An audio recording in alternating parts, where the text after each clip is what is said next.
नमस्ते इंडिया। मैं हूँ डॉक्टर खुशबू कपूर और आज एक बार फिर से हम बात करने वाले हैं राखी सावंत और आदिल खान दुरानी के बारे में। लेकिन आज मैं स्पेसिफिकली बात करने वाली हूँ इस पूरे केस में मीडिया का रोल क्या रहा और कैसा होना चाहिए था उस बारे में। मीडिया को चौथा स्तंभ कहा जाता है हमारे इंडिया के अंदर, भारत में। जैसे कार्यपालिका होती है, न्यायपालिका होती है, उसी तरह से पत्रकारिता का एक बहुत इम्पॉर्टेंट रोल होता है। मैंने भी जर्नलिज्म पढ़ा है और जर्नलिज्म में जब प्रेस कॉन्फ्रेंसेस होती हैं और जब इस तरीके की बहुत ही serious kind of press conferences होती हैं जिसमें मीडिया ट्रायल्स होते हैं, वहाँ पर मीडिया का काम सिर्फ और सिर्फ सुनना ही नहीं होता बल्कि सवाल पूछना भी होता है। और जब मैंने आदिल और राखी की प्रेस कॉन्फ्रेंसेस देखी तो मैंने मोस्टली ये पाया कि प्रेस कॉन्फ्रेंसेस में प्रेस रिपोर्टर्स सिर्फ और सिर्फ सुन रहे थे। एक या दो रिपोर्टर्स भी ऐसे नहीं थे जो कि सवाल पूछ रहे थे, और जो सवाल पूछे जाने चाहिए थे वो ये थे। आदिल की प्रेस कॉन्फ्रेंस में उनसे सबसे पहला सवाल तो ये पूछा जाना चाहिए था कि आदिल खान दुरानी आखिर जेल क्यों गए थे। किसी ने भी, not even a single reporter asked this question. 6 महीने की जेल, कोर्ट ने जब ये डिसीजन लिया होगा तो किसी तो बुनियाद पर लिया होगा ना, कोई तो केस रहा होगा। सिर्फ वो तो जेल से बाहर आए और राखी के खिलाफ बोलने लग गए। लेकिन क्या किसी रिपोर्टर ने उनसे पूछा कि आखिर आदिल खान दुरानी और ईरानी गर्लफ्रेंड जो उनकी है उसका क्या केस था, वो 6 महीने जेल क्यों काट कर आए। तो इस बारे में अगर आप थोड़ा खुद सर्च करेंगे, क्योंकि उनकी ईरानी गर्लफ्रेंड ने रेप केस किया था और वो एक रेप विक्टिम है, तो मैं उनका नाम इस वीडियो में नहीं ले पाऊंगी। हालांकि कई सारी वेबसाइट्स में, कई सारी न्यूज़पेपर्स ने उनका नाम पब्लिश किया है, वो आपको ऑनलाइन मिल जाएगा।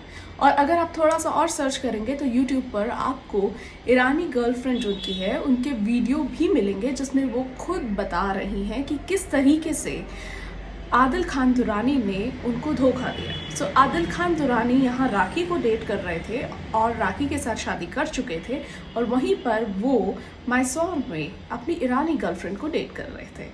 और ईरानी गर्लफ्रेंड के साथ वो 5 साल के लिव इन रिलेशनशिप में थे। सो जाहिर सी बात है कि जब ईरानी गर्लफ्रेंड को ये सारी चीज़ें पता चली तब उन्होंने उन पर ये केस किया। और इस केस करने से पहले राखी, अगर आपको याद है तो राखी सावंत मैसूर गई थी और वो ईरानी गर्लफ्रेंड से मिली थी, और राखी ने वीडियो भी पोस्ट किया था और मीडिया में दिया था जिसमें ईरानी गर्लफ्रेंड का, उनका जो फेस है वो हाइड कर दिया गया था। और उसमें ईरानी गर्लफ्रेंड खुद बता रही हैं कि किस तरीके से आदिल खान दुरानी ने उनको ये बात कही थी कि वो सिर्फ राखी के साथ हैं, वो सिर्फ एक ड्रामा का पार्ट है, सिर्फ वो रियलिटी शोज़ में और बॉलीवुड में एंट्री लेना चाहते हैं, वो ढेर सारा पैसा चाहते हैं और फिर उसके बाद वो अपना भविष्य अपनी ईरानी गर्लफ्रेंड के साथ ही देखते हैं। वैसे मैं आपको बता दूं कि उनकी ईरानी गर्लफ्रेंड डॉक्टर है और क्लिनिकल फार्मासिस्ट हैं और काफ़ी पढ़ी लिखी हैं और 5 साल के लिव इन रिलेशनशिप में उनके साथ थी। तो जाहिर सी बात है जब किसी भी गर्लफ्रेंड को ये सारी चीज़ें पता चलेंगी तो उसको तो गुस्सा आना ही है। और जब वो राखी के साथ मिली तो उसके बाद में उन्होंने ये डिसीजन लिया। तो इसमें राखी का कोई ऐसा रोल नहीं है। राखी की वजह से, राखी सावंत की वजह से आदिल खान दुरानी को 6 महीने की जेल नहीं हुई है। उनको 6 महीने की जेल इसलिए हुई है क्योंकि वो 5 साल के लिव इन रिलेशन में थे और दोनों तरफ एक साथ डेट कर रहे थे, और फिर उनकी ईरानी गर्लफ्रेंड ने उनके खिलाफ रेप का केस दायर किया। तो ये उन दोनों के बीच की बात है, लेकिन एक भी मीडिया पर्सन ने ये सवाल उनसे नहीं किया। अब जब ये कुछ ऑडियो रिकॉर्डिंग्स भी अगर आप यूट्यूब पर देखेंगे तो वो आपको मिल जाएगी, जहाँ पर आदिल खान दुरानी अपनी ईरानी गर्लफ्रेंड से बात करते हुए साफ साफ शब्दों में ये कह रहे हैं कि वो राखी के साथ सिर्फ और सिर्फ अक्टूबर से नवंबर तक है और उसके बाद वो इस ड्रामा का पार्ट नहीं रहेंगे। जब उन्हें इनफ पब्लिसिटी मिल जाएगी वो फिर अपना भविष्य ईरानी गर्लफ्रेंड के साथ ही देखते हैं। लेकिन किसी भी मीडिया पर्सन ने ये सवाल नहीं उनकी तरफ पुट अक्रॉस किया। सो ये सवाल जो कोई पूछा जाना चाहिए था कि उन रिकॉर्डिंग्स में, आखिर उन रिकॉर्डिंग्स के बारे में उनसे पूछते कि जो ये रिकॉर्डिंग्स मीडिया में उपलब्ध हैं इसके पीछे वो उनका क्या कहना है, वो अपनी सफाई किस तरह से देना चाहते हैं। लेकिन कहते हैं ना कि ये जो मीडिया कॉन्फ्रेंसेस होती है इनमें से बहुत सारी तो पेड कॉन्फ्रेंसेस होती हैं, तो हो सकता है ये वाली ऐसी वाली कॉन्फ्रेंस भी कोई पेड कॉन्फ्रेंस का हिस्सा रही हो। और अगर हम बात करें कि आदिल ने कहा कि राखी सावंत ने उस ईरानी गर्लफ्रेंड को 3 लाख रुपए दिए थे। तो इस बात का क्या प्रूफ है? ये प्रूफ नहीं किया आदिल ने ऐसा कोई भी बैंक ट्रांसफ़र का स्टेटमेंट नहीं दिखाया जो कि राखी के अकाउंट से उस आदिल कि उस ईरानी गर्लफ्रेंड के अकाउंट में गया हो, या किसी भी तरीके का ऐसा कोई भी सबूत नहीं मिला। तो ये कहना भी बिल्कुल सरासर गलत है आदिल के बिहाफ पे। और साथ ही में सबसे बड़ी चीज़, जो सबसे बड़ा हाईलाइट है, जो मीडिया के पास सबूत उपलब्ध है, राखी सावंत ने कहा था कि आदिल ने उनके कुछ वीडियोस सर्कुलेट किए हैं जो कि न्यूड वीडियोस हैं, राइट, जो कि पॉर्न की कैटेगरी में आते हैं, जो कि आदिल और राखी दोनों के साथ के वीडियोस हैं, उनके हनीमून के वीडियोस हैं। सो उनके पर्सनल प्राइवेट लाइफ के वीडियोस हैं जो कि आदिल ने सर्कुलेट किए, राइट। सो जाहिर सी बात है कि जब दो लोग एक पर्टिकुलर सिचुएशन में हैं और वहाँ उस कमरे में जहाँ पर ये सब कुछ हो रहा है वहाँ कोई तीसरा जना नहीं है, और उन वीडियोस में साफ साफ, जैसे कि राखी ने वो वीडियोस बहुत सारे इंटरव्यूज़ में दिखाए हैं कि उन वीडियोस में साफ साफ आदिल शूट कर रहा है, Adil was shooting these videos. तो पहली बात तो, जब आप एक कपल हो, आप शादीशुदा हो, इनफैक्ट अगर आप शादीशुदा नहीं भी हो, what is the need of shooting these kind of videos? ऐसे वीडियोस, न्यूड पॉर्न वीडियोस वाली जो कैटेगरी में जो आपके पर्सनल लाइफ के वीडियोस हैं, ऐसे वीडियोस शूट करने की ज़रूरत क्या थी? और अगर आपने, ठीक है, आप तो बेवकूफ़ हैं क्योंकि बेवकूफ़ लोग ही ऐसा काम करते हैं, अगर आपने बेवकूफ़ी में इस तरीके के वीडियोस शूट कर भी लिए हैं तो फिर आप या तो उन्हें उसी टाइम इंस्टेंटली डिलीट कर देते, और अगर डिलीट नहीं किए हैं तो फिर बाद में ये सर्कुलेट जो हुए हैं, तो पहली बात तो ये एक्ट ही गलत है। और इस तरीके के वीडियोस शूट करने पर तो ना सरासर सज़ा होनी चाहिए, क्योंकि ये सिर्फ इन्हीं का केस नहीं है, सिर्फ इसी कपल का केस ऐसा नहीं है। ऐसे हमने बहुत सारे जगह हमने ये देखा है कि ऐसे बहुत सारे टीनेज स्कूल के, कॉलेजेस के केसेस सामने आते हैं जहाँ पर लड़कियों के पहले तो न्यूड वीडियोस उन्हीं की परमिशन के साथ लड़के शूट करते हैं और उसके बाद उनको वायरल करने की धमकी देते हैं, और फिर ये जो शोषण का जो तरीका है ये दर बदर चलता रहता है। सो गवर्नमेंट को एक पर्टिकुलरली कोर्ट को ये लॉ बनाना चाहिए कि ऐसे वीडियोस शूट करने पर भी सज़ा होनी चाहिए, ताकि ये सारी चीज़ें रुक सके। और उसके बाद जब ये सर्कुलेशन का मामला हुआ, राखी ने कहा कि 47 to 50 लाख में उनके वीडियोस बेचे गए। तो देखिए, हमारे पास कोई प्रूफ नहीं है, और ना ही राखी ने ऐसा कोई प्रूफ दिया, ना ही आदिल ने इस बारे में कुछ बोला है, क्योंकि मीडिया ने तो उनसे इस बारे में कोई सवाल ही नहीं किया। एक बात बताइए, राखी तो शूट नहीं कर रही थी ना वीडियो, लेकिन आदिल कर रहे थे, तो Adil was responsible for shooting the videos. And second thing, मैं इसमें राखी की भी गलती कहूँगी कि राखी ने आखिर परमिशन क्यों दी? राखी वैसे तो किसी भी जुर्म के खिलाफ इतना बढ़ चढ़ कर बोलती हैं, सारी चीज़ें करती हैं, तो हर एक केसेस में वो किसी ना किसी का कुछ भी होता है तो बीच में अपना बयान ज़रूर देने आती हैं, अपना जो व्यू है वो ज़रूर रखती हैं। और ऐसी जगह जहाँ पर खुद उनके वीडियोस शूट हो रहे थे, तो जाहिर सी बात है वो वीडियोस जो शूट हो रहे थे वो म्यूजियम में रखने के लिए तो नहीं हो रहे थे ना शूट। ये तो राखी भी इतनी समझदार है, अगर वो अभी 47 या जितने की भी हैं, I don't know, but nearly about in mid 40s में है वो। सो वो जितने इतनी बड़ी वो हो चुकी हैं, क्या उनमें इतनी अक्ल नहीं है कि जब कोई उनका वीडियो शूट कर रहा है तो उन्हें इस चीज़ पर ऑब्जेक्ट करना चाहिए? और वीडियो कोई ऐसा तो है नहीं कि वो साड़ी में लिपटी हुई कोई बहुत अच्छी उपदेश दे रही हैं, वो इंटरकोर्स कर रही हैं अपने पति या जो भी हैं बॉयफ्रेंड के साथ। तो ऐसे वीडियोस शूट करने की परमिशन उन्होंने दी ही क्यों? तो ये जो न्यूड वीडियो वाला मामला है, इसमें तो दोनों ही जिम्मेदार हैं। और इस मामले में प्रेस कॉन्फ्रेंस में आदिल से ये सवाल पूछा जाना चाहिए था कि आखिर आपने वो वीडियोस शूट किए ही क्यों? नहीं करने चाहिए थे, ये तो सरासर ही गलत है। और अभी हो सकता है कि जब देखिए, अब राखी तो ज़रूर जब कोर्ट में जाएंगी तो ये चीज़ तो रखेंगी, एंड आदिल इसमें ज़्यादा रिस्पॉन्सिबल है, क्योंकि वीडियोस उसने शूट किए हैं, उसने पहले अपना फेस दिखाया और बाद में जब वो कर रहा है तब उसने उस पूरी चीज़ को शूट किया है। और अगर हम बात करें राश्री मोरे की, तो राश्री मोरे जो कि 8 साल से फ्रेंड थी राखी सावंत की, तो राश्री मोरे से मैं ये सवाल पूछना चाहूँगी, इनफैक्ट मीडिया को भी पूछना चाहिए था ये सवाल, जो कि मीडिया ने प्रेस कॉन्फ्रेंस में राश्री मोरे से एक बार भी नहीं पूछा। हम किसी के साथ एक हफ्ता भी अगर टाइम बिताते हैं तो हमें उसकी अच्छाई और बुराइयों के बारे में पता चल जाता है, राइट। आप कहते हैं साइंस ने प्रूव किया है कि अगर आप किसी के साथ 7 सेकंड में आप ये जान सकते हैं कि वो बंदा आपके लिए अच्छा है या गलत है। यहाँ पर तो उन्होंने 8 साल बिता दिए।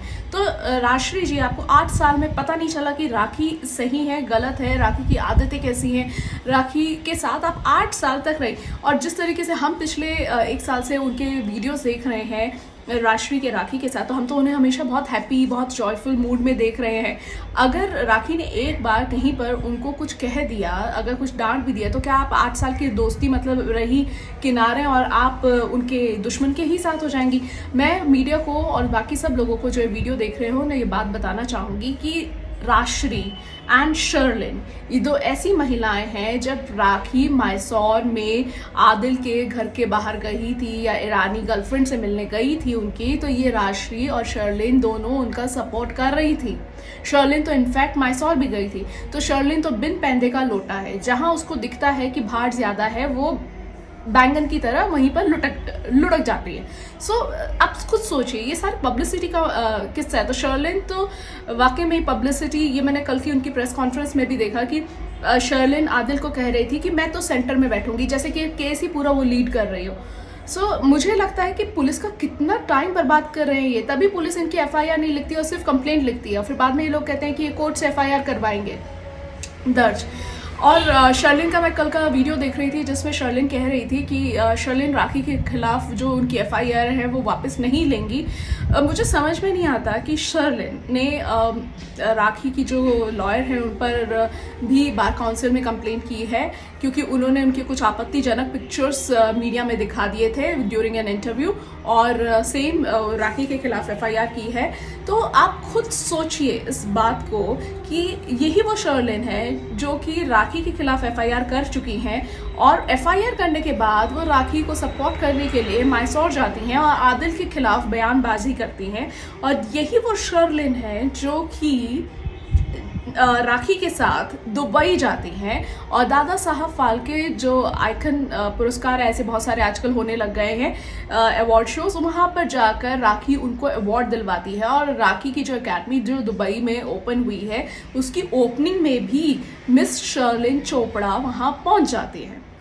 तो शर्लिन, अगर कोई हमारा दुश्मन होता है या हम किसी के खिलाफ एफआईआर करते हैं, तो हम उसके प्रोग्राम के अंदर ऑनरेबल गेस्ट बनकर नहीं पहुंचते। तो ये तो बहुत ही मतलब एक आम आदमी को भी समझ में आ जाएगी ये बात। एक बच्चा होगा तो वो भी ये समझ जाएगा।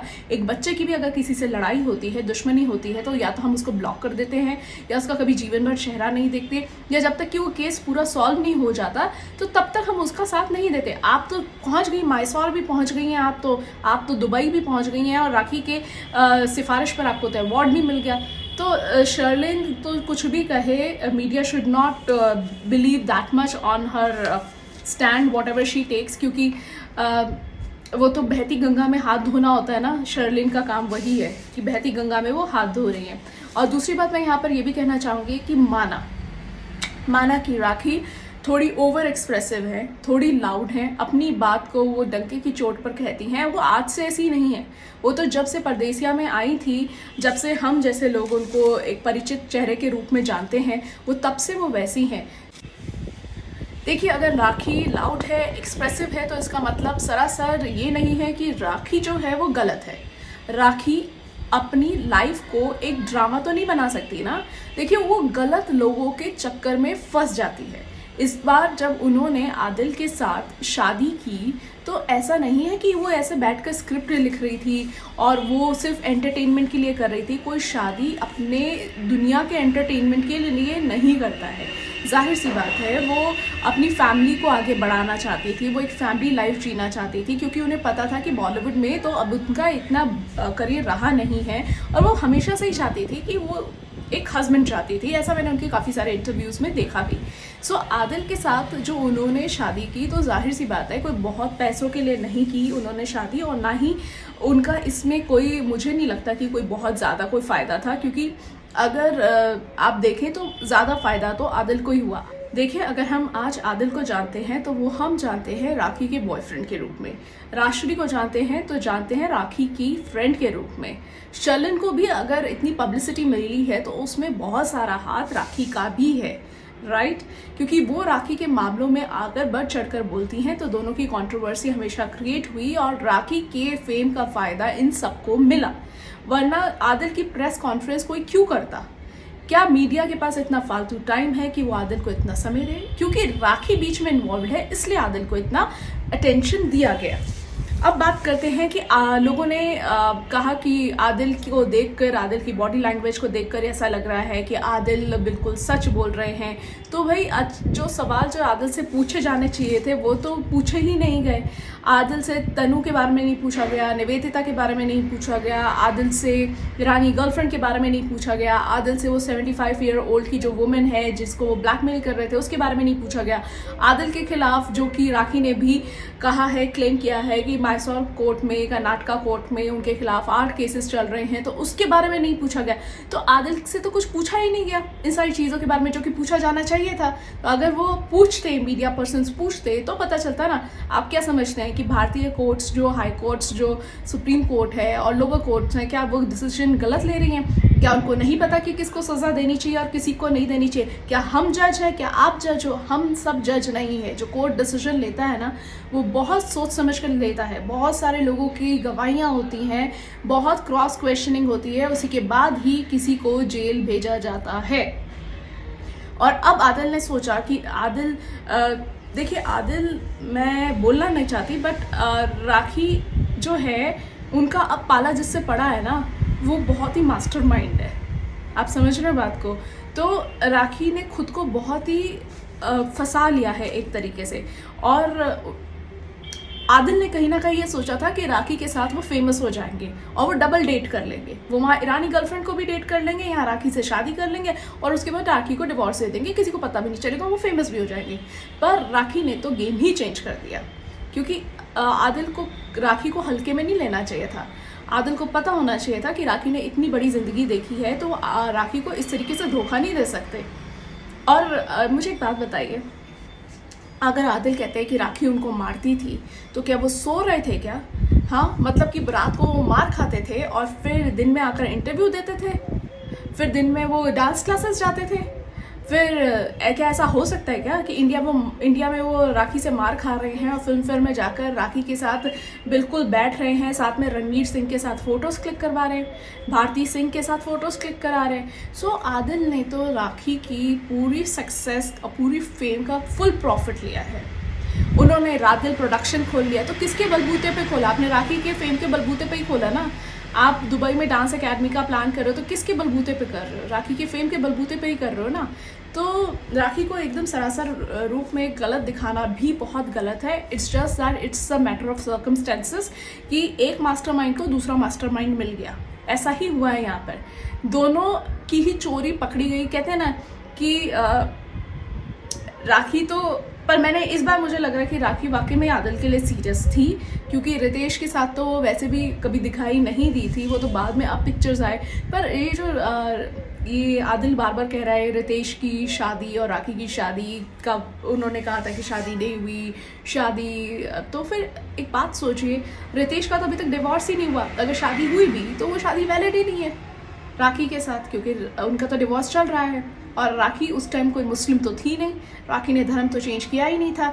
तो बहुत सारी चीज़ें हैं इस मामले में। बस मैं ये कहना चाहूँगी कि मीडिया का जो रोल होना चाहिए था वो मीडिया ने अभी तक वो रोल अपना नहीं निभाया है। अगर वो राखी और आदिल से बहुत ही सही तरीके से इन सारे क्वेश्चंस के आंसर्स लेते तो शायद हमारे ऑडियंस को एक अच्छा पूरा इस मैटर का पूरा खुलासा मिल पाता और तब पता चलता कि आखिर कौन सही है और कौन गलत। सो आखिर में तो कोर्ट्स जो हैं वही सही डिसीजन लेते हैं। बट हाँ, जब ये इतना मीडिया ट्रायल हो रहा है तो मीडिया की ये रिस्पॉन्सिबिलिटी बनती है कि आप सही तरीके से क्वेश्चंस पूछें और सही क्वेश्चंस पूछें। आप एक मूक दर्शक की तरह किसी के भी मीडिया कॉन्फ्रेंस का पार्ट ना बने, बल्कि जो सामने जो कॉन्फ्रेंस में आपको जवाब देने के लिए तैयार है उनसे सवाल करें, ठीक है? प्री डिसाइडेड सवाल ना करें। कुछ सवाल ऐसे भी करें जो कि आपको करने चाहिए, जनता के हक में करने चाहिए। जनता को ये बताना चाहिए कि कौन सही है और कौन गलत। कोई अपना पक्ष तो हमेशा खुद के पक्ष में ही रखेगा ना।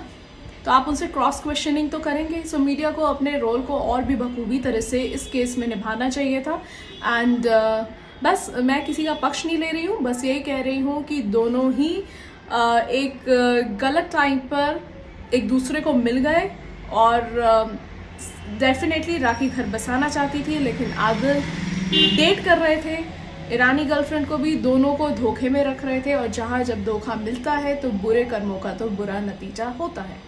आप ये सोचें कि आप बुरे कर्म करेंगे और आप बच जाएंगे, तो वैसा तो पॉसिबल है नहीं, और राखी के केस में तो ऐसा बिल्कुल भी पॉसिबल नहीं है।